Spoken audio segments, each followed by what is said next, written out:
I'll be showing you a simple way to unlock your phone's screen lock or password without losing any data. The best part?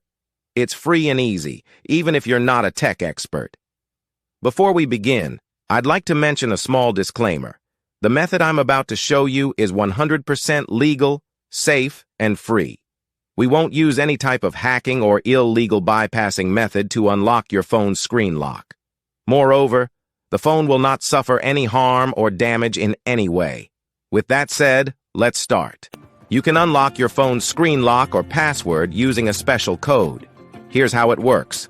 First, tap on Emergency Call, then enter the code.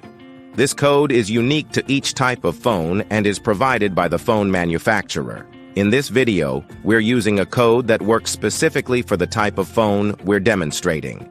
Now, let me show you how you can get the code. Visit this website that offers free unlock codes using a unique method. And that's it. Now you can unlock your phone without losing any data. Until next time, take care, and I'll see you in the next video. Bye for now.